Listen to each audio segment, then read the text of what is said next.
বাংলাদেশ সরকার ভারতের মাটিতে নিষিদ্ধ ঘোষিত রাজনৈতিক দল আওয়ামী লীগের রাজনৈতিক কার্যালয় অবিলম্বে বন্ধ করার আহ্বান জানিয়েছে। বুধবার পররাষ্ট্র মন্ত্রণালয় এক বিবৃতিতে এই আহ্বান জানায়। তবে ভারতের পররাষ্ট্র মন্ত্রণালয়ের মুখপাত্র রণধীর জয়সওয়াল বাংলাদেশের এই বিবৃতিকে ভুল বলে দাবি করেছেন।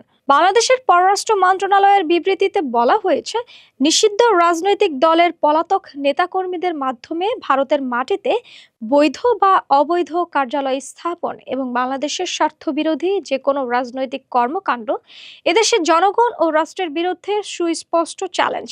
বিবৃতিতে আরও বলা হয়, এই ধরনের কর্মকাণ্ড বাংলাদেশে চলমান রাজনৈতিক পরিবর্তনের উপর গুরুতর প্রভাব ফেলতে পারে এবং বাংলাদেশ ভারত সম্পর্ক ক্ষতিগ্রস্ত করার ঝুঁকি তৈরি করছে।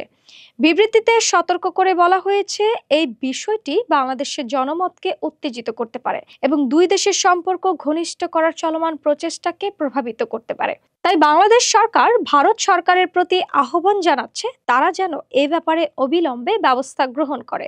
পাশাপাশি ভারতের মাটিতে দেশের বিরুদ্ধে কর্মকাণ্ড পরিচালনার কার্যক্রমকে অনুমোদন বা সহায়তা না দিতে এবং নিষিদ্ধ আওয়ামী লীগের রাজনৈতিক অফিসগুলো দ্রুত বন্ধ করতেও অনুরোধ জানানো হয়।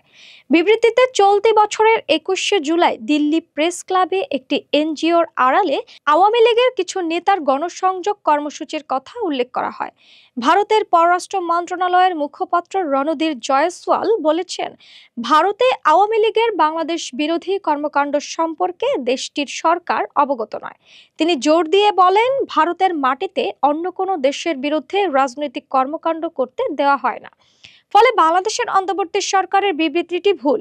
ভারতের মুখপাত্র আরও বলেন, ভারত বাংলাদেশে দ্রুততম সময়ে অবাধ, সুষ্ঠু ও অন্তর্ভুক্তিমূলক নির্বাচন প্রত্যাশা করে।